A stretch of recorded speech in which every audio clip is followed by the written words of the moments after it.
नमस्कार सभी को U3 के ई लर्निंग प्रोग्राम में आज आपका फिर से स्वागत है। मेरा नाम करण सिंह है। आज हम कक्षा 10 विषय मैथ की एक्सरसाइज 9.1 का क्वेश्चन नंबर 15 करेंगे। आइए करते हैं। तो हमारे पास क्वेश्चन नंबर 15 है। एक सीधा राजमार्ग एक मीनार के पास तक जाता है। कह रहा है एक सीधा राजमार्ग मीन्स ये राजमार्ग है,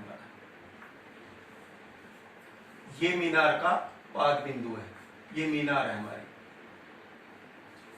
एक सीधा राजमार्ग मीनार के पाद बिंदु तक जाता है। तो ये कह रहा है कि भाई ये एक राजमार्ग है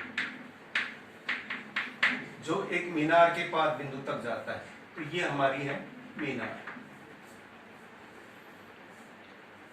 मीनार के शिखर पर एक खड़ा आदमी, इस मीनार के शिखर पर एक आदमी खड़ा है।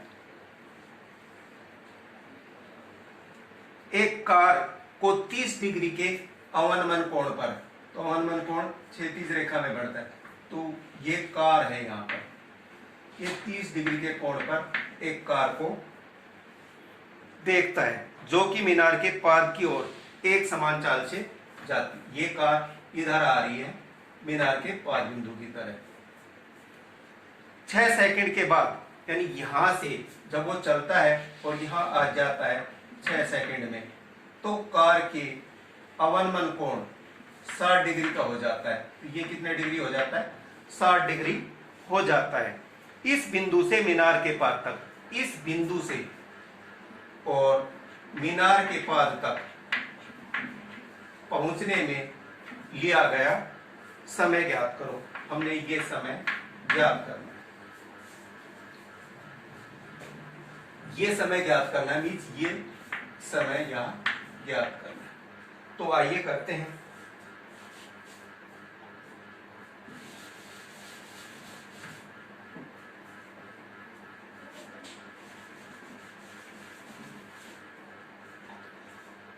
तो सबसे पहले हमने क्या करना है, हमने तो यानी इस बी पॉइंट से सी तक कार को पहुंचने में जो लिया गया है समय वो ज्ञात करना है। लेकिन हमें इसमें सिर्फ अवनमन कोण और 6 सेकंड के अलावा कुछ नहीं दिया गया है। अवनमन कोण दिए गए हैं 30 और 60 डिग्री, और क्या दिया हुआ है कि ए से बी तक, यानी बी पॉइंट पे जब कार 6 सेकंड में पहुंचती है तो कार का अवनमन कोण 60 डिग्री, 30 से बढ़कर क्या हो जाता है? 60 डिग्री है।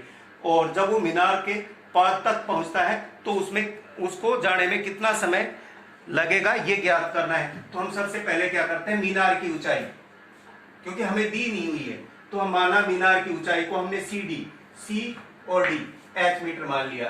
तो हमारे पास कोण है, ये लंबवत है क्योंकि मीनार सीधी खड़ी है, तो ये राइट एंगल बनेगी। तो कोण सी ये 90 डिग्री का बनेगा, और कोण डी ए सी या कोण ए 30 डिग्री है। डी बी और सी 60 डिग्री है। अब हम क्या करते हैं, हम कोण हो गए और हमने मीनार की ऊंचाई मान ली। अब वो कह रहा है कि कार की चाल, क्योंकि वो ए पॉइंट से और बी पॉइंट 6 सेकंड में आता है, तो माना कार की चाल x मीटर प्रति सेकंड। वो एक पॉइंट पर है और जब वो बी पॉइंट मीनार के पाद बिंदु की तरफ बी पॉइंट पे जाता है तो 6 सेकंड में उसने कितनी दूरी चली, तो समय बराबर कितना दिया हुआ है? 6 सेकंड। और दूरी का एक फार्मूला होता है चाल गुना समय। तो 6 सेकंड में कार द्वारा चली गई दूरी क्या हो जाएगी हमारे पास? A B.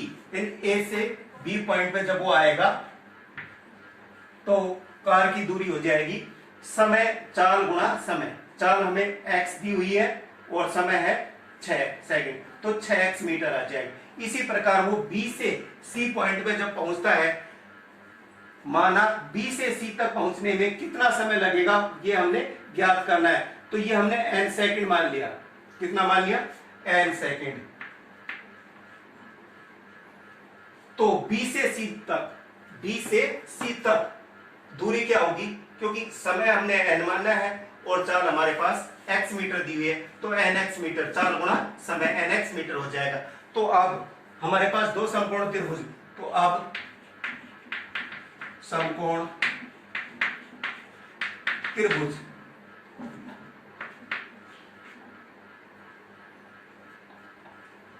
A C D में ए सी डी में, ए सी और डी में, तो कोई ए सी डी में हमारे पास क्या है, ये लंब मीज लंब है और इसका आधार है। आधार हमने ज्ञात करना है और लंब हमने मान रखा है। तो लंब और आधार, त्रिकोणमिति में फार्मूला होता है लाल बटा कक्का, और कौन बनेगा हमारे पास, लंब और आधार है तो टेंजेंट, तो यहां लिखेंगे टेंजेंट। और त्रिभुज हमने ली ए सी डी में, कोण ए हमारे पास है 30 डिग्री, तो कोण 30 डिग्री बराबर लंब बटा में आधार।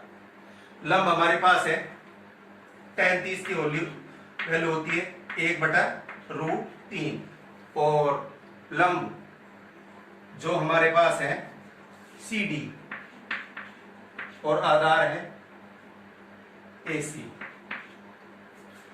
तो सी डी हमारे पास एच है और ए सी हमारे पास है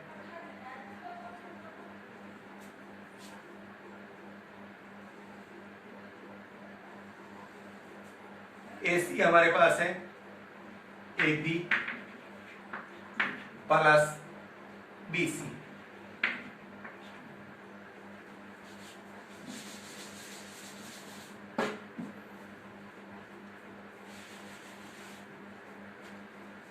ए और सी, ए सी में ए बी और बी सी जुड़ा हुआ है, तो A B plus B C. तो करते हैं क्रॉस मल्टीप्लाई, या 1/√3 बराबर h बटा ए बी। ए बी की दूरी हमारे पास है 6x और B C nx। Cross multiply करेंगे तो ये हो जाएगा 6nx प्लस nx बराबर h, और इसके बटे में √3। ये हमारे पास समीकरण 1 h की वैल्यू होगी।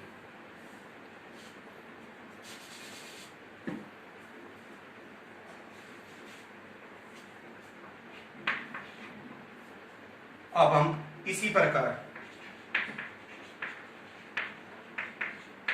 समकोण त्रिभुज BCD में BC और D में उसी प्रकार मीज tan कोण हमारे पास 60 डिग्री का बराबर लंब बटा में आधार।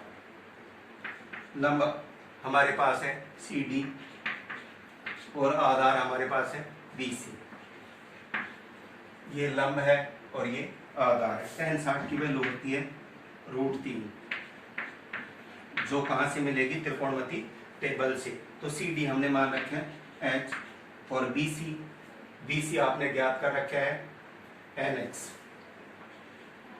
क्रॉस मल्टीप्लाई करेंगे इसको तो क्या हो जाएगा हमारे पास, H बराबर √3 NX, ये समीकरण 2। तो H हमारे पास H की वैल्यू और दूसरी H की वैल्यू, 2H की वैल्यू मीन्स H मीनार हमारे पास एक ही है जिसकी ऊंचाई सेम होगी, और वैल्यू हमारे पास यहाँ आ रही है H बराबर 6x प्लस NX बटा √3, और दूसरी वैल्यू H बराबर √3 NX, जो दोनों समान है। समीकरण 1 व 2 की तुलना करने पर, 1 और 2 की तुलना करेंगे। समीकरण 1 हमारे पास है 6x प्लस NX बटा में √3 बराबर √3 NX। तो जिसके बटे नहीं होता उसके बटे 1। क्रॉस मल्टीप्लाई करेंगे तो ये हो जाएगा 6x प्लस NX बराबर √3 गुणा में √3, ये उधर जाके गुणा करेगा NX, ये हो जाएगा 6x जमा NX, रूट से रूट हो जाएगा कैंसिल, ये 3nx, √3 को √3 से, तो √3 की शक्ति कितनी होती है 2। जब √3 की शक्ति, तो रूट की वैल्यू होती है 1/2 गुणा में 2, 2 से 2 कट गया, वैल्यू हमारे पास बची 3, इसलिए ये क्या बचा 3।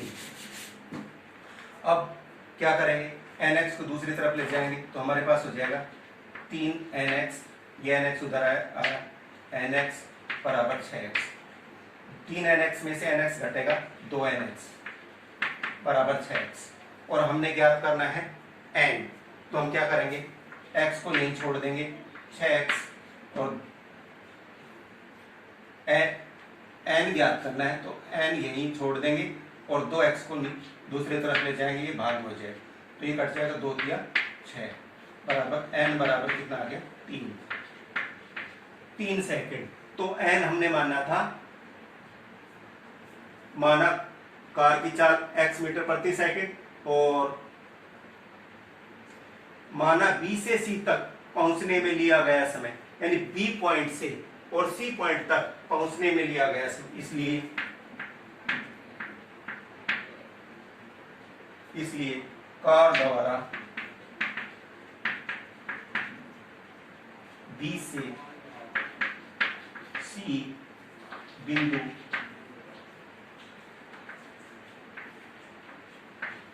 मीनार के पाद बिंदु तक पहुंचने में